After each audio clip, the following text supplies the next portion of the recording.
1977 సంవత్సరానికి ముందు వరకు కూడా ఈ ఇంటి గురించి ఎవరికీ తెలియదు. కానీ 1977 తర్వాత నుంచి కూడా హారర్ స్టోరీస్ని ఇష్టపడేవాళ్ళు, హారర్ మూవీస్ని ఇష్టపడే వాళ్ళందరికీ కూడా ఈ ఇల్లు బాగా పరిచయమే. ఎందుకంటే ప్రపంచంలో అత్యంత ఫేమస్ హారర్ మరియు హాంటెడ్ హౌసెస్లో ఇది ఫస్ట్ ప్లేస్లో ఉంటుంది. ఈ ఇంటి యొక్క ముందు పేరు 112 ఓషన్ అవెన్యూ. ఈ పేరు వినగానే పెద్దగా కంగారు పడాలనిపించదు. ఈ పేరులో అంత భయంకరంగా ఏమీ లేదని కూడా అనిపిస్తూ ఉంటుంది. కానీ దీని పేరుకి ఒక కంటిన్యూషన్ వర్డ్ కూడా ఉంది, అదే అమిట్విల్లే. ఈ పేరు వినగానే చాలా అంటే చాలా భయంకరమైన ఇల్లు అనిపిస్తూ ఉంటుంది. 1977 తర్వాత నుంచి కూడా న్యూయార్క్లోని అత్యంత మిస్టీరియస్ మరియు హాంటెడ్ హౌసెస్లో ఇది ఒకటిగా మారిపోయింది. న్యూయార్క్ యొక్క అవుట్స్కట్స్లో ఉండేది అప్పట్లో, ఇప్పుడు ఆ ప్రాంతం కూడా బాగా పాపులర్ అయిపోయింది, బాగా బిజీ అయిపోయింది. దీన్ని ద అమిట్విల్లే హారర్ అని పిలుస్తూ ఉంటారు. ఎందుకంటే దీని గురించి ఒక పుస్తకాన్ని రాశారు. ఆ పుస్తకం పేరే ద అమిట్విల్లే హారర్. దాన్ని రాసింది జే ఆన్సన్ అనే ఒక వ్యక్తి. ఆ పుస్తకంలో అతను ఆ ఇంటిలోకి దిగిన లడ్జ్ ఫ్యామిలీ వాళ్ళకి ఏం జరిగింది అనే విషయం గురించి చాలా డీటెయిల్డ్గా మెన్షన్ చేశాడు. 1975 సంవత్సరంలో క్రిస్మస్కి ఒక వారం ముందు ఈ లడ్జ్ ఫ్యామిలీ ఆ ఇంట్లో దిగారు. ఇంట్లోకి దిగిన కొద్ది రోజులకి ఆ ఇంటి లోపల స్ట్రేంజ్ ఇన్సిడెంట్స్ జరగడాన్ని వాళ్ళు ఎక్స్పీరియన్స్ చేశారు అండ్ చాలా భయపడడం కూడా మొదలుపెట్టారు. మొదట వాళ్ళకి ఇంటిలో కొన్ని పర్టికులర్ ఏరియాస్లో కోల్డ్ స్పాట్స్ కనబడడం మొదలుపెట్టాయి. అంటే ఇల్లంతా ఒక టెంపరేచర్తో ఉంటుంది, కానీ ఆ పర్టికులర్ ప్రాంతం మాత్రం చాలా తక్కువ టెంపరేచర్తో ఉంటుంది.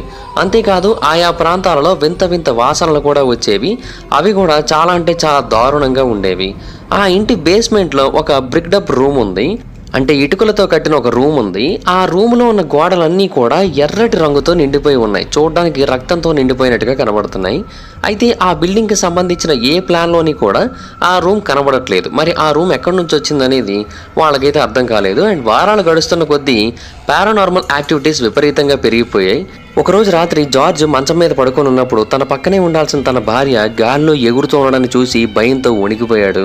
ఇంకొకసారి తన కిటికీ అద్దాల బయట పంది ఆకారంలో ఉన్న ఒక భయంకరమైన డీమన్ కనబడింది. దాన్ని చూసి కూడా చాలా భయపడ్డారు. అంతేకాదు ఒకరోజు రాత్రి ఆ ఇంటి మీద ఆ చుట్టుపక్కల ప్రాంతాలలో విపరీతంగా మంచు కురిసింది. ఉదయం లేచి చూస్తే ఆ మంచు మీద చిన్న చిన్న ఫుట్ ప్రింట్స్ కనబడ్డాయి. అంతేకాదు రాత్రులు కిటికీలు తీసేసి ఉండడం వలన వాటి ద్వారా మంచు లోపలికి వస్తే ఇంటి లోపల కూడా ఫుట్ ప్రింట్స్ కనబడ్డాయి. ఇవన్నీ చూసి వాళ్ళు చాలా అంటే చాలా భయపడి ఒక క్యాథలిక్ ప్రీస్ట్ని పిలిపించారు. అతను ఆ ఇంటి లోపల ఏదో ఉంది అని అర్థం చేసుకొని తన దగ్గర ఉన్న పవిత్ర జలాన్ని ఇల్లంతా జల్లుతూ ఉన్నాడు. అలా జల్లుతున్న టైంలో అతనికి ఆ ఇంటిలో ఉన్న వాళ్ళందరికీ కూడా ఒక భయంకరమైన శబ్దం వినబడింది. గెట్అవుట్ అనే వాయిస్ వినబడింది. వెంటనే అతని యొక్క చెంప మీద పెద్ద దెబ్బ కూడా పడింది. తర్వాత ఇంటికి వెళ్ళి చూస్తే అతని మొహం నిండా పెద్ద పెద్ద కురుపులు వంటివి ఉన్నాయి. అంతేకాకుండా చేతుల మీద, ముఖ్యంగా అరచేతుల మీద ఎవరో కత్తులతో గుచ్చినట్టుగా రక్తం బయటకు వస్తూ పెద్ద పెద్ద గాయాలు కూడా ఉన్నాయి. మొత్తం అందరూ కూడా చాలా భయపడడం మొదలుపెట్టారు. ఫైనల్గా ఆ ఇంటి లోపలికి దిగిన 28 రోజుల తర్వాత లడ్జ్ ఫ్యామిలీ వాళ్ళు ఆ ఇంటిని వదిలేసి వెళ్ళిపోయారు. ఈవెన్ వాళ్ళ సామాన్లను కూడా వాళ్ళు పట్టుకెళ్ళలేదు. ఎందుకంటే ప్రాణాలతో బతికుంటే చాలు, సామాన్లదే ఉంది మళ్ళీ కొనుక్కోవచ్చు అనుకున్నారు. సో అందుకని అక్కడ నుంచి పారిపోయారు. ఇది ఆ పుస్తకంలో ఉన్న స్టోరీ. సో ఎన్నో ఫేమస్ హారర్ స్టోరీస్ ఉన్నాయి ఈ ప్రపంచంలో. అలాంటి వాటిలో ఇది కూడా ఒకటి. చాలామంది ఇది నిజమని నమ్ముతూ ఉంటారు. కోర్స్ కొంతమంది ఇది నిజం కాదని వ్యతిరేకిస్తూ ఉంటారు కూడా. అయితే ఇది నిజమా కాదా అనేది ఇప్పుడు ఈ వీడియోలో కొంచెం డీటెయిల్గా అర్థం చేసుకోవడానికి ట్రై చేద్దాం. బట్ ఈ ఇన్సిడెంట్ గురించి పక్కన పెట్టినట్టయితే దీనికంటే భయంకరమైన సంఘటన ఒకటి ఆ ఇంటి లోపల జరిగింది. అదైతే 100% ట్రూ. ఇన్ఫ్యాక్ట్ ఈ పుస్తకం ఆధారంగా, ఈ ఇంటి ఆధారంగా చాలా సినిమాలు అయితే వచ్చాయి. వాటిలో మనకు ఒక విషయాన్ని చూపిస్తారు. అదేంటంటే రియల్ ఎస్టేట్ ఏజెంట్ ఈ ఇంటిని లడ్జ్ ఫ్యామిలీకి అమ్మడానికంటే ముందే ఒక విషయాన్ని చెబుతాడు. ఈ ఇంట్లో 6 చంపబడ్డారు అని. అయితే అది మాత్రం 100కి 200% ట్రూ. అండ్ ఈ రోజుకి కూడా ఆ హత్యలు ఎలా జరిగాయి, ఎందుకు జరిగాయి అనేది ఎవ్వరూ కూడా పూర్తిగా చెప్పలేకపోతున్నారు. ఇప్పటికీ కూడా ఆ హత్యలు ఒక మిస్టరీగానే మిగిలిపోయింది. మేబీ అండర్ గ్రౌండ్ పీపుల్ యొక్క ఇన్వాల్వ్మెంట్ ఉంది అని చాలామంది నమ్ముతూ ఉంటారు. లేదు, చంపిన వ్యక్తి తన యొక్క పర్సనల్ థాట్స్ కారణంగా చంపేశాడని చెబుతూ ఉంటారు. మరికొంతమంది ఏమో తనని ఏదో ఒక శక్తి అలా చేసేటట్టుగా చేసిందని చెబుతూ ఉంటారు. అంటే వాళ్ళ ఉద్దేశం ఏంటంటే ఆ ఇంట్లో అంతకు ముందే చాలా ఆత్మలు ఉన్నాయి, ఆ ఆత్మలే అతనితో అలా చేయించేయని చెబుతూ ఉంటారు. సో ఇలా చాలా రకాల ఒపీనియన్స్ అయితే వినిపిస్తూ ఉంటాయి. సో ఆ పుస్తకంలో ఉన్నది ఎంతవరకు వాస్తవం అనేది మనం తర్వాత మాట్లాడుకుందాం. కానీ దానికంటే అత్యంత భయంకరమైన నిజమైన ఆ ఇంటిలో జరిగిన దారుణమైన సంఘటన గురించి ఒకసారి ఇన్ డీటెయిల్డ్గా తెలుసుకుందాం. అది 13th November 1974 యొక్క ఎర్లీ అవర్స్. 23 ఏళ్ల వయసున్న రొనాల్డ్ బుచ్ డోఫే తన ఇంటిని వదిలేసి తన తండ్రి యొక్క కార్ డీలర్షిప్ షోరూమ్కి అయితే వెళ్ళాడు. తను కూడా తన తండ్రి కార్ డీలర్షిప్ షోరూమ్ దగ్గరే పనిచేస్తున్నాడు. ఓనర్ యొక్క కొడుకు కాబట్టి పెద్దగా రెస్పాన్సిబిలిటీస్ ఏమీ ఉండేవి కాదు. హ్యాపీగా నచ్చినప్పుడు వస్తాడు, నచ్చినప్పుడు బయటకు వెళ్తాడు, హ్యాపీగా ఫ్రెండ్స్తో ఎంజాయ్ చేస్తుంటాడు. పెద్ద ప్రాబ్లమ్స్ ఏమీ లేవు తనకి. కాకపోతే తన ఫాదర్ రావడానికి కొంచెం టైం పడుతుంది కాబట్టి తను కొంచెం ముందు వచ్చి అక్కడ అన్నీ అబ్జర్వ్ చేస్తుంటాడు అంతే. అయితే అతని ఫాదర్ చాలా అంటే చాలా పర్టికులర్ పర్సన్. ఒక టైం అనుకుంటే ఆ టైంకి వచ్చి తీరుతారు. రోజు 8 కల్లా ఆఫీస్కి అయితే వచ్చేస్తారు. కానీ ఆ రోజు మాత్రం అతను ఆఫీస్కి రాలేదు. ఏమైందో ఎవరికి కూడా అర్థం కాలేదు. ఎవరికి చెప్పకుండా ఆఫీస్కి రాకుండా ఉండే పర్సన్ అయితే అతని ఫాదర్ కాదు. ఇంతకీ అతని ఫాదర్ పేరు చెప్పలే కదా, రొనాల్డ్ డెఫియో సీనియర్. అయితే ఇతను ఎందుకు రాలేదు అనే ఆలోచన చాలామందికి వచ్చింది ఆ టైంలో. కానీ ఎవరికి కూడా ఏమీ అర్థం కాక సైలెంట్గా ఉన్నారు. అండ్ బుచర్ కూడా తన ఇంటికి కంటిన్యూస్గా కాల్ చేశాడు. బట్ ఎవరు కూడా ఆ కాల్ని ఆన్సర్ చేయలేదు. అయితే ఆశ్చర్యకరమైన విషయం ఏంటంటే బుచర్ కూడా వాళ్ళతో పాటుగా నివసిస్తూ ఉంటాడు. అందరూ ఒకటే ఇంట్లో ఉంటారు. సేమ్ ఆ అమెట్ విల్లే హౌస్లోనే ఉంటారు. బుచర్ యొక్క పేరెంట్స్, బుచరు, 4 siblings వీళ్ళందరూ అక్కడే ఉంటారు. కాకపోతే ఏంటంటే బుచర్ కొంచెం త్వరగా వచ్చేస్తాడు. దాని కారణంగా వీళ్ళెవరిని కూడా అతను కలవలేదు. బుచర్ జనరల్గా ఇంట్లో వాళ్ళతో ఎక్కువ మాట్లాడకూడదు, ఎందుకంటే తనకి బయట ఫ్రెండ్స్ చాలా ఎక్కువ ఉన్నారు. అక్కడ ఆ వర్క్ అయిపోయిన తర్వాత తన గర్ల్ ఫ్రెండ్ దగ్గరికి వెళ్ళాడు. తనతో కొద్దిసేపు టైం స్పెండ్ చేసి తర్వాత తన ఫ్రెండ్స్తో కలిసి లోకల్ బార్కి వెళ్ళాడు. అక్కడ సాయంత్రం 6 వరకు గడిపాడు. చాలా మందు కూడా తాగాడు. అండ్ ఈ గ్యాప్లో కూడా చాలాసార్లు తన ఇంటికి కాల్ చేస్తూ వచ్చాడు. కానీ ఎవరు కూడా ఆన్సర్ చేయలేదు. సో ఈ టైంలో అసలు ఏం జరిగిందా అని బుచర్ కంగారు పడడం మొదలుపెట్టాడు. సో ఆ బార్ నుంచి తన ఇంటికి వెళ్ళాడు. కేవలం 5 నిమిషాలు మాత్రమే, నడుస్తూ వెళ్ళిపోవచ్చు. వెళ్ళాడు. ఫ్యామిలీ కార్స్ అన్నీ కూడా ఇంటి ముందే ఉన్నాయి. ఎవరు కూడా బయటికి వెళ్ళలేదు. ఫ్రంట్ డోర్ ఏమో లాక్ చేసి ఉంది. డోర్ బెల్ కొట్టాడు. ఎంతకీ ఎవరూ తీయలేదు. అండ్ తన దగ్గర ఏమో కీ లేదు. ఇంకా వేరే ఆప్షన్ లేక ఆ ఇంటికి వెనక వైపు నుంచి పైకెక్కి దిగే ఒక మార్గం ఉంటుంది. అలాగా ఒక విండోను ఉపయోగించుకొని వెనక నుంచి ఇంటి లోపలికి వెళ్ళిపోయాడు. ఇంటి లోపలికి వెళ్ళి చూసిన తర్వాత తను చాలా షాక్ అయ్యాడు. ఎందుకు అంటే తన ఫ్యామిలీ మెంబర్స్లో ఏ ఒక్కరు కూడా బ్రతికిలేరు. అందరూ కూడా వాళ్ళ రూమ్స్లో చనిపోయి ఉన్నారు. అందుకే వాళ్ళెవరు కూడా ఫోన్ ఆన్సర్ చేయలేదు. ఇమీడియట్గా ఈ విషయం గురించి పోలీసులు తెలియజేశాడు. అండ్ పోలీసులు అక్కడికి వచ్చి ఆ సీన్ని చూసి చాలా షాక్ అయ్యారు. ఎందుకంటే ఆ పేరెంట్స్ కానీ అతని 4 siblings కానీ మొత్తం అందరం కూడా మంచాల మీదే ఉన్నారు. వాళ్ళందరూ కూడా చనిపోయారు. ఎవరు చంపారనేది అయితే ఆ టైంకి పోలీసులకు ఎవరికి కూడా తెలియలేదు. అమెట్ విల్లే అనేది చాలా అంటే చాలా నార్మల్ ప్లేస్. అక్కడ ఇలాంటి హారర్స్ ఎప్పుడు కూడా జరగలేదు. సో అందువలన లోకల్ పోలీసులు కూడా అసలు ఏం జరిగిందో అర్థం కాలేదు. చుట్టుపక్కల ఉన్న వాళ్ళకు కూడా ఆ సంఘటన చాలా భయాన్ని కలిగించింది. అండ్ ఒక ఫోర్స్డ్ ఎంట్రీ జరిగినట్టుగా కూడా ఎటువంటి సంకేతాలు కూడా లేవు. ఇంట్లో ఎటువంటి దొంగతనం కూడా జరగలేదు. సో నేరం ఎందుకు జరిగి ఉండొచ్చు, ఏ మోటివ్ ఉండి ఉండొచ్చు అనేది ఎవరికి అర్థం కాక బుచర్ని అడిగారు, మీ ఇంటి వాళ్ళకి ఎవరితోనైనా శత్రుత్వం ఉందా, మీకు ఎవరి మీదైనా అనుమానం ఉందా అని అడిగారు. అంటే ఎవరైనా మీ ఫ్యామిలీకి హర్ట్ చేయడానికి ఛాన్సెస్ ఉన్నాయని అడిగితే బుచర్ తన యొక్క గ్రేట్ అంకుల్ అయిన పీటర్ డెఫో యొక్క పేరు అయితే తెలియజేశాడు. ఇతను చాలా అంటే చాలా పెద్ద నేరస్తుడు. అంటే ఇతను కూడా అండర్ వరల్డ్కి చెందిన పర్సనే. సో చాలా మందితో కాంటాక్ట్స్ కూడా ఉన్నాయి. వాళ్ళలో లూయిస్ ఫ్యాలిని అనే ఒక పర్సన్ కూడా ఉన్నాడు. ఇతని కోసం పోలీసులు ఎప్పటి నుంచో వెతుకుతున్నారు. ఇతను కూడా చాలా పెద్ద నేరస్తుడే. అయితే ఈ సంఘటన జరగడానికి కొన్ని వారాల ముందు అతను ఆ ఇంటి చుట్టుపక్కల ప్రాంతాలలో కనిపించినట్టుగా తెలిసింది. సో మేబీ తన యొక్క అంకులే తన ఫ్యామిలీ మొత్తాన్ని కూడా చంపించి ఉండొచ్చు, దానికి ఇతని సహాయం అడిగి ఉండొచ్చు అని అయితే బుచర్ అభిప్రాయపడ్డాడు. బట్ అది ఎగ్జాక్ట్గా వాస్తవమా కాదా అనేది ఎవరికి కూడా పూర్తిగా తెలియదు. కాకపోతే ఒకవేళ ఆ ఆస్తి కోసం, ఆ ఇంటి కోసం గనక వాళ్ళందరినీ చంపినట్టయితే వాళ్ళందరిలోకెల్లా ఇతను బ్రతికే ఉన్నాడు కాబట్టి ఇతని పేరు మీదకే ఆస్తి వస్తుంది కాబట్టి ఇతన్ని కూడా చంపేయచ్చేమో అన్న అనుమానంతో పోలీసులు అతన్ని కాపాడడం కోసం వాళ్ళ యొక్క ఓన్ కస్టడీలోకి తీసుకున్నారు. అండ్ మరొక వైపు పోలీసులేమో క్లూస్ కోసం వెతకడం మొదలుపెట్టారు. అండ్ ఆ క్లూస్ హత్య జరిగిన చోట కాకుండా ఇంకొక చోట దొరికాయి. అంటే హత్యలన్నీ కూడా వేరు బెడ్రూమ్స్లో జరిగాయి. కానీ ఏ బెడ్రూమ్లోకి అయితే హంతకుడు వెళ్ళలేదో ఆ బెడ్రూమ్లో హత్యకి సంబంధించిన కొన్ని క్లూస్ దొరికాయి. ఆ రూమ్ ఇంకెవరిదో కాదు, బుచర్ రూమే. ఆ బుచర్ రూమ్లో ఎంటీ కార్డ్బోర్డ్ బాక్సెస్ కనబడ్డాయి. ఆ కార్డ్బోర్డ్స్ దేనికి వాడతారో తెలుసా? మార్లిన్ రైఫిల్స్ని ప్యాక్ చేయడం కోసం. ఒకటేమో 22 క్యాలిబర్ రైఫిల్కి, ఇంకొకటేమో 35 క్యాలిబర్ రైఫిల్కి. ఫైనల్గా ఆ 35 క్యాలిబర్ రైఫిల్ని ఉపయోగించి వాళ్ళందరినీ కూడా చంపినట్టుగా తెలిసింది. సో ఇంకా అన్డౌటెడ్లీ అందరి అనుమానం బుచర్ మీదకే షిఫ్ట్ అయింది. బుచరే ఏమైనా చేసి ఉండొచ్చు అనుకోవడం మొదలుపెట్టారు. అండ్ బుచర్ ఒక స్టేట్మెంట్ ఇచ్చాడు స్టార్టింగ్లో పోలీసులకి. అది ఎగ్జాక్ట్గా ఆపోజిట్గా ఉంది జరిగిన దానికి. అది కూడా అతనికి పంపం ఉంచిందనే చెప్పాలి. అంటే మిగతా అన్ని విషయాలు నేను మీకు ఇందాక చెప్పినట్టే చెప్పాడు. అంటే పొద్దున్నే వర్క్కి వెళ్ళిపోయాడు, తర్వాత తన గర్ల్ ఫ్రెండ్ని కలిశాడు, ఆ తర్వాత తన ఫ్రెండ్స్తో పాటు బార్కి వెళ్ళాడు, ఆ తర్వాత విపరీతంగా తాగి ఇంటికి వచ్చాడు, ఫ్యామిలీ మెంబర్స్ చనిపోవడాన్ని చూసి తాగిందంతా దిగిపోయేలా గట్టిగా అరిచాడు, పోలీసులు ఫోన్ చేశాడు, వాళ్ళు వచ్చారు, జరిగిందంతా కూడా నోట్ చేసుకున్నారు. ఇంతవరకు తను చెప్పిందంతా బాగానే ఉంది. ఇన్ఫ్యాక్ట్ అదంతా నిజంగానే జరిగింది కూడా. కానీ ఒకే ఒక చోట ప్రాబ్లం వచ్చింది. అదేంటంటే బుచర్ ఏమని చెప్పాడంటే తను 4ంటికి ఆ ప్రాంతాన్ని వదిలేసి వెళ్ళిపోయాడు. సో 4 నుంచి 8 మధ్యలో ఎప్పుడైనా ఈ హత్య జరిగి ఉండొచ్చు అని తెలియజేశాడు. కానీ ఫోరెన్సిక్ నివేదికలో తెలిసిన విషయం ఏంటంటే హత్య జరిగింది 2 నుంచి 4 మధ్యలో, 4 తర్వాత అయితే కాదని తెలియజేశారు. సో అప్పటికి అతను ఇంకా ఇంట్లోనే ఉన్నాడు కదా, సో అతన్ని ఎందుకు చంపలేదు మరి?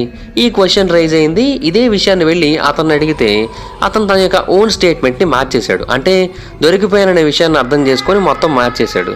లేదు, నేను ఆ టైంకి ఇంట్లోనే ఉన్నాను, ఆ హంతకుడు అందరినీ చంపేసి నన్నైతే వదిలేశాడు, ఫెలీనియే చంపింది, ఇంకెవరో కాదు, నేను చూశాను అతన్ని కూడా, కానీ ఎందుకనో నన్ను చంపకుండా వదిలేశాడు అని చెప్పాడు. అప్పుడు ఇంకొక డౌట్ వచ్చింది. అదేంటంటే ఒకవేళ వాళ్ళందరినీ ఫెలీని ఇతని ముందే చంపేసి తర్వాత ఇతను వదిలేసినట్టయితే ఎందుకని బుచర్ ఒక రోజంతా వెయిట్ చేసి తర్వాత తన ఫ్యామిలీ మెంబర్స్ చనిపోయినట్టుగా చూసి తర్వాత షాక్ అయిపోయి తర్వాత ఎందుకు పోలీసులు చెప్పాలి? ఆల్రెడీ తెలుసు కదా తనకి వాళ్ళందరూ కూడా చనిపోయారని. మళ్ళీ ఫోన్ చేయడం దేనికి, మళ్ళీ షాక్ అవ్వడం దేనికి, మళ్ళీ కంప్లైంట్ ఇవ్వడం దేనికి? సో ఇమీడియట్గా చెప్పాలి, అలా చెప్పలేదు. అండ్ అబద్ధం ఆడాల్సిన అవసరం ఏముంది ఇక్కడ? సో ఇక్కడ అన్ని రకాలుగాను కూడా అతను దొరికిపోయాడు. సో బుచరే హత్య చేశాడనే విషయం వాళ్ళందరికీ కూడా అర్థమైంది. అండ్ ఈ క్వశ్చన్స్కి అతని దగ్గర ఏమాత్రం ఆన్సర్ అయితే లేదు. కొన్ని రోజుల తర్వాత ఫైనల్గా యాక్సెప్ట్ చేశాడు, నేనే వాళ్ళందరినీ కూడా చంపేశానని తెలియజేశాడు. ఒకసారి స్టార్ట్ చేశాను కానీ ఆ తర్వాత ఆపలేకపోయానని తెలియజేశాడు. చాలా ఫాస్ట్గా అయిపోయిందని కూడా తెలియజేశాడు. సో అసలు ఏం జరిగిందనేది చాలా డీటెయిల్డ్గా చెప్పాడు. ఆ రోజు ఉదయం ఏం చేశాడంటే వాళ్ళందరినీ కూడా గన్స్తో షూట్ చేసి చంపేశాడు. ఆ తర్వాత హ్యాపీగా వేడి నీళ్లతో మంచిగా స్నానం చేశాడు. ఆ తర్వాత తన బట్టలన్నింటినీ కూడా మార్చేసి తన వెపన్స్ని వేరే చోటకి తీసుకొని వెళ్ళి మట్టిలో కప్పెట్టేశాడు. తర్వాత తన బట్టలను కూడా అక్కడే మట్టిలో కప్పెట్టేశాడు. తన గురించి ఎవరికి అనుమానం రాకుండా ఉండేందుకు ఆఫీస్కి వెళ్ళిపోయాడు. అంతేకాకుండా గర్ల్ ఫ్రెండ్తో గడిపాడు, ఫ్రెండ్స్తో గడిపాడు, తాగాడు, ఇవన్నీ కూడా చేశాడు తన మీద అనుమానం రాకుండా ఉండేందుకు. అంటే ఒక పక్క తన ఫ్యామిలీ మెంబర్స్ యొక్క శరీరాలు ఆ ఇంటి లోపల రక్తపు మడుగులో ఉండి చల్లగా గడ్డగట్టుకుపోయే స్టేజ్కి మారిపోతున్న టైంలో ఇతను తన ఫ్రెండ్స్తో కలిసి బీర్ తాగుతున్నాడు అనమాట. చాలా దారుణమైన మనిషి కదా. సో అతని మీద 6 హత్యలు చేసినందుకు గాను కేసు అయితే నమోదైంది. అతని డిఫెన్స్ లాయర్ అయిన విలియం వెబర్ కోర్టుని కన్విన్స్ చేయడానికి ట్రై చేశాడు. లేదు, నా బుచర్ చాలా అంటే చాలా అమాయకుడు, చాలా మంచివాడని చెప్పడానికి ట్రై చేశాడు. కానీ ఎంత ట్రై చేసినా కూడా ఫెయిల్ అయ్యాడు. సో ఫైనల్గా బుచర్కి 6 × 25 ఏళ్ల శిక్ష పడింది. అంటే ఒక్కొక్కరికి 25 ఏళ్ళు చెప్పున 6 సార్లు 25 ఏళ్ల పాటు శిక్షల్ని అతను అనుభవించాల్సి ఉంటుంది. సో ఇది బేసిక్గా చాలా అంటే చాలా దారుణమైన సంఘటన. ఇన్ఫ్యాక్ట్ బుచర్ కూడా దాన్ని అంగీకరించాడు కూడా. ఇన్ఫ్యాక్ట్ అతనికి వ్యతిరేకంగా చాలా రకాల ఎవిడెన్స్లు అయితే ఉన్నాయి. కానీ ఇక్కడ ఆలోచించాల్సిన విషయాలు కూడా చాలానే ఉన్నాయి. అంటే కొన్ని అనుమానించాల్సిన విషయాలు ఉన్నాయి, వాటికి ఆన్సర్లు ఏమో దొరకట్లేదు. ఇప్పుడు బుచర్ 6గురిని గన్తో కాల్చి చంపాడు. మొత్తం కలిపి 8 బుల్లెట్లు ఫైర్ చేశాడు. పేరెంట్స్కి ఏమో ఇద్దరికి 2 బుల్లెట్లు కాల్చాడు, సిబ్లింగ్స్కి మాత్రం ఒక్కొక్క బుల్లెటే కాల్చాడు. అయితే ఫోరెన్సిక్స్లో తెలిసిన విషయం ఏంటంటే బాడీస్ ఈవెన్ బుల్లెట్లు తగిన తర్వాత కూడా పెద్దగా మూవ్ కాలేదు అని తెలియజేశారు. అంటే ఆ మంచం మీద ఆల్రెడీ వాళ్ళందరూ చనిపోయారు, చనిపోయిన వాళ్ళని ఇతను గన్స్తో కాల్చాడు. సో కన్ఫర్మ్ చేసుకోవడానికి అనమాట చనిపోయారా లేదా, ఒకవేళ చనిపోకుండా ప్రాణాలతో బతికినట్టయితే ఈ బుల్లెట్లతో అయినా సరే చనిపోతారని. అండ్ బేసిక్గా గన్స్ అనేవి చాలా అంటే చాలా లౌడ్ సౌండ్ని చేస్తుంటాయి. అండ్ ఆ గన్స్ ఇంకా ఎక్కువ సౌండ్ చేస్తాయి. అండ్ వాటికి సైలెన్సర్లు పెట్టడం కూడా కుదరని పని. అయితే ఆ ఆమెట్విల్లే హౌస్ చాలా అంటే చాలా పెద్దది. దాంట్లో బెడ్రూమ్స్ 2 ఫ్లోర్లో స్ప్రెడ్ అయి ఉన్నాయి. సో ఒక రూమ్ నుంచి ఇంకొక రూమ్కి వెళ్ళి మొత్తం అందరినీ చంపడానికి అతనికి కొన్ని నిమిషాల టైం అయితే పడుతుంది. సో డెఫినెట్గా మొదటి వాళ్ళని చంపినప్పుడు వేరే వాళ్ళకి ఆ సౌండ్ వినపడాలి, వాళ్ళు ఆ రూముల్లోంచి లెగాలి, ఖచ్చితంగా ఆ ఇంటిలో వేరే చోట చంపబడాలి. కానీ వాళ్ళు ఎవరూ కూడా లేగలేదు. అయితే బొచ్చు దీనికి ఒక ఎక్స్ప్లెనేషన్ ఇచ్చాడు. అతను ఏమని చెప్పాడంటే వాళ్ళందరికీ కూడా ముందు రోజు రాత్రి భోజనంలో నిద్రని కలిగించే కొన్ని బార్బిట్యూట్స్ని కలిపేసి ఇచ్చానని తెలియజేశాడు. కానీ తర్వాత వచ్చిన రిపోర్ట్స్లో తెలియజేసిన విషయం ఏంటంటే వాళ్ళ శరీరాల్లో నిద్రని కలిగించే ఏ ఒక్క ఐటమ్ లేదు. అంటే వాళ్ళకి ముందు రోజు రాత్రి నిద్రని కలిగించే ఐటమ్స్ ఏమీ పెట్టలేదు. మరి ఎందుకని వాళ్ళు ఎవరు కూడా నిద్రలోంచి లేగలేదు? చాలా రకాల ఆమెట్విల్లే సినిమాలు వచ్చాయి. అంటే ఈ హౌస్ మీద సుమారుగా 25 సినిమాల వరకు వచ్చాయి. వాటన్నిటిలోని కూడా ఈ ఇల్లు చాలా రిమోట్గా ప్రపంచానికి దూరంగా ఉన్నట్టు చూపించారు. అంటే ఈ క్వశ్చన్స్ వస్తాయన్న పాయింట్లో కానీ రియాలిటీలో చూసుకున్నట్టయితే అది ఒక రెగ్యులర్ స్ట్రీట్. అక్కడ చాలా రకాల ఇళ్ళు ఉన్నాయి. ఈ ఇంటి పక్కన కూడా చాలా ఇళ్ళు ఉన్నాయి. ఇన్ఫ్యాక్ట్ దీని గురించి చేసిన కొన్ని స్టడీస్లో తెలిసిన విషయం ఏంటంటే ఆ ఇంటి లోపల ఒక బుల్లెట్ని కనుక పేల్చినట్టయితే చుట్టుపక్కల ఉన్న 5 బ్లాక్స్ వరకు ఆ సౌండ్ వినబడే ఛాన్స్ అయితే ఉంటుంది. కానీ ఆ చుట్టుపక్కల ఉన్న ఏ ఒక్కరికి కూడా ఆ 8 గన్ షాట్స్లో ఒక్క గన్ షాట్ సౌండ్ కూడా వినబడలేదు. మరి ఎందుకలా? పోలీసులు ఆ ప్రాంతానికి చేరుకున్నాక చుట్టుపక్కల ఉన్న వాళ్ళందరినీ విచారిస్తున్నప్పుడు ఏ ఒక్కరు కూడా వాళ్ళకి వినబడలేదని తెలియజేశారు. అయితే ఆ చుట్టుపక్కల ఉన్న వాళ్ళు ఒక విషయాన్ని కన్ఫామ్గా చెప్పారు. అదేంటంటే బుచ్చర్ చాలా హెవీగా డ్రింక్ చేస్తాడు, అంతేకాకుండా మాదక ద్రవ్యాలు కూడా తీసుకుంటాడు, చాలా నేరాలు ఆల్రెడీ చేశాడు, దాని కారణంగా ఆల్రెడీ జైలు కూడా వెళ్ళొచ్చాడు, తనకి తన తండ్రికి మధ్య రిలేషన్ అసలు ఏం బాగాలేదు, వాళ్ళిద్దరికీ మధ్య ఎప్పుడూ గొడవలు జరుగుతూ ఉంటాయి, తన తండ్రికి సొసైటీలో చాలా మంచి పేరుంది, ఇతనేమో ఆ పేరుని చెడగొడుతున్నాడు, ఆ విషయంలో చాలా గొడవలు జరుగుతూ ఉండేవి, ఇదైతే మాకు తెలుసు కానీ అతను చంపుతాడని అనుకోలేదు, చంపినట్టుగా మేము ఊహించలేకపోయామని కూడా చాలామంది తెలియజేశారు. అయితే ఈ గొడవలన్నింటినీ బట్టి చూస్తే అతని ఫాదర్ని చంపితే సరిపోతుంది, మరి మిగతా వాళ్ళని ఎందుకు చంపాడు? ఇన్ఫ్యాక్ట్ డాన్తో చాలా క్లోజ్గా ఉన్నట్టుగా కూడా మొత్తం అందరూ తెలియజేశారు. డాన్ అంటే అతని యంగర్ సిబ్లింగ్స్లో అందరికంటే పెద్దది. సో అంత ప్రేమ ఉన్న పర్సన్, అంత అటాచ్మెంట్ ఉన్న పర్సన్ తనని ఎందుకు చంపుతాడు? ఇదంతా కూడా ఎవరికీ అర్థం కాకుండా ఉంది. అయితే కొంతమంది యామిట్విల్లే హారర్ పుస్తకంలో ఉన్న విషయాలన్నింటినీ కూడా ఈ హత్యలతో లింకప్ చేస్తూ ఆ ఇంటిలో ముందు నుంచే ఆత్మలు ఉన్నాయి, ముందు నుంచే దెయ్యాలు ఉన్నాయి, ఆ ఆత్మలు ఆ దెయ్యాలే ఇతన్ని వీళ్ళందరినీ కూడా చంపేటట్టుగా చేశాయని తెలియజేశారు. అంటే ఆల్రెడీ ఇంట్లో రెడ్ కలర్ వాల్స్, గెట్అవుట్ అనే మాటలు ఇవన్నీ కూడా ఉన్నట్టుగా పుస్తకంలో చెప్పారు కదా, అవన్నీ ముందు నుంచే కనుక ఉన్నట్టయితే వాటి కారణంగానే అతను వీళ్ళందరినీ చంపి ఉండొచ్చు కదా అని అయితే చాలామంది అభిప్రాయపడ్డారు. ఇన్ఫ్యాక్ట్ 1979లో జార్జ్ మరియు క్యాథీ లూజ్ వీళ్ళిద్దరూ కూడా ఒక పాలిగ్రాఫ్ టెస్ట్కి వెళ్ళారు. అంటే వాళ్ళు చెబుతున్న కథ నిజమా కాదా అని తెలుసుకోవడం కోసం ఆ టెస్ట్ని కండక్ట్ చేయాలనుకున్నారు. క్రిస్ గూగాస్ అనే ఒక పాలిగ్రాఫ్ ఎక్స్పర్ట్ వాళ్ళిద్దరిని కూడా సెపరేట్గా టెస్ట్ చేశాడు. అతను అమెరికాలోని వన్ ఆఫ్ ది బెస్ట్ ఎక్స్పర్ట్స్లో ఒకరు. అండ్ ఆ టైంలో వీళ్ళిద్దరిని కూడా సెపరేట్గా 5 క్వశ్చన్స్ అడిగారు. మీరు నిజమే చెబుతున్నారా? మీరు ఒక ఇన్విజిబుల్ బీయింగ్ని చూశారా? మీరు గాలిలోకి ఎగరబడ్డారా? మిమ్మల్ని మీరు ఒక ఓల్డ్ ఉమెన్ లాగా, ఓల్డ్ మ్యాన్ లాగా ఎప్పుడైనా చూసుకున్నారా అద్దాలడం? ఇలాంటి కొన్ని క్వశ్చన్స్ అయితే అడిగాడు. వాటన్నిటికీ కూడా ఇద్దరు ప్రాపర్గా ఆన్సర్లు చేశారు. సో ఫైనల్గా అతను కన్క్లూడ్ చేసింది ఏంటంటే వాళ్ళిద్దరూ నిజమే చెబుతున్నారని. సో ఇవన్నీ చూస్తే ఫైనల్గా ఈ ఇంట్లో నిజంగానే దెయ్యాలు ఉన్నాయేమో, ఈ కథల్ని హోక్స్ అని కొట్టి పడేయలేమేమో అని మీకు అనిపిస్తూ ఉంది కదా. కానీ ఒకసారి ఆ యామిట్విల్లే హారర్ పుస్తకంలో ఉన్న ఒరిజినల్ స్టోరీస్ని మనం గమనించినట్టయితే దాంట్లో చాలా తప్పులు ఉన్నాయి. ఎందుకంటే క్యాథలిక్ ప్రీస్ట్ వచ్చినట్టుగా, అతన్ని గెట్అవుట్ అన్నట్టుగా, కొట్టినట్టుగా, చేతికి గాయాలైనట్టుగా చెప్పారు కదా పుస్తకంలో. ఇన్ఫ్యాక్ట్ తర్వాత ఒకసారి కోర్టులోకి అతను పిలిచినప్పుడు నేను అసలు ఆ ఇంటికి ఎప్పుడూ వెళ్ళలేదని చెప్పాడు అతను. అండ్ ఆ ఇంటి మీద మంచు పడి దాని మీద ఫుట్ ప్రింట్స్ ఉన్నట్టుగా కూడా చెప్పారు కదా పుస్తకంలో. అండ్ రికార్డ్స్ ప్రకారం అసలు ఆ టైంలో ఆ ఏరియాలో ఏమాత్రం మంచు కురవలేదు. అంతేకాదు కింద బేస్మెంట్లో ఒక ఇన్ఫేమస్ హిడెన్ రెడ్ రూమ్ అన్నట్టుగా చెప్పారు కదా. సినిమాలలో ఏంటంటే ఆ రెడ్ రూమ్ని నరకానికి గేట్ వేలా చూపించేవారు. కాకపోతే నిజానికి అది నరకానికి ఏమి గేట్ వే కాదు, ఒక నార్మల్ స్టోరేజ్ రూమ్. అక్కడ రెడ్ పెయింట్ డబ్బాలు చాలా ఎక్కువ ఉన్నాయి అండ్ ఆ వాల్స్ నిండా రెడ్ పెయింటే ఉంది అంతే. అండ్ అది హిడెన్ ఏమీ కాదు, ఎందుకంటే క్యాథీ అండ్ జార్జీ చెప్పారు వాళ్ళ పిల్లలు ఆ ప్రాంతంలో ఎక్కువగా ఆడుకుంటూ ఉండేవారని. ఒకవేళ అది నిజంగానే నరకానికి గేట్ వే అయినట్టయితే ఇద్దరు పిల్లలు అక్కడ కూర్చొని హ్యాపీగా ఆడుకుంటారా చెప్పండి? సో కుదరని పని కదా. వీటన్నిటిని పక్కన పెడితే 1979లో విలియం వెబర్, ఈ పేరు ఆల్రెడీ మీరు ఇదే వీడియోలో విన్నారు, ఇంకెవరో కాదు, బుచ్చర్ యొక్క లాయర్. ఇతనే మీడియా ముందుకు వచ్చి చెప్పేశాడు ఇదంతా కూడా మేము కల్పించిన ఒక కథ, జార్జ్ మరియు కేతీ నేను ముగ్గురం కలిసి ఈ కల్పిత కథను సృష్టించి దీని ద్వారా డబ్బు చేసుకోవాలని డిసైడ్ అయ్యామని తెలియజేశారు. అంటే ఆ ఇంటి ద్వారా, అతన్ని కాపాడడం ద్వారా, ఆ ప్రాపర్టీస్ ద్వారా చాలా డబ్బును పొందొచ్చు, తనకున్న అప్పులన్నీ తీర్చేసుకోవచ్చు అని అతను అనుకున్నాడు. కానీ అలా ఏమీ జరగలేదు. అందుకని ఆ ఇంటిలో దెయ్యాలున్నట్టుగా కథలను సృష్టించి దాని ద్వారా డబ్బు సంపాదించాలనుకున్నారు. ఇన్ఫ్యాక్ట్ అది జరిగింది కూడా. వాళ్ళిద్దరూ అంటే ఆ జంట, ఆ లాయర్, వీళ్ళిద్దరూ కూడా ఆ ఇంటి మీద చాలా అమౌంట్ సంపాదించారు. షూటింగ్లు ఇచ్చుకొని సంపాదించారు, ఇంటర్వ్యూల వల్ల సంపాదించారు. ఇన్ఫ్యాక్ట్ వాళ్ళు నిజాన్ని బయటికి చెప్పేసినా కూడా అబద్ధం ప్రచారమైనంత ఫాస్ట్గా నిజం ప్రచారం కాలేదు కూడా ఎప్పటికీ. దాని కారణంగా వాళ్ళు చెప్పిన నిజం చాలా తక్కువ మంది తెలిసింది, అబద్ధమే బాగా పాపులర్ అయింది.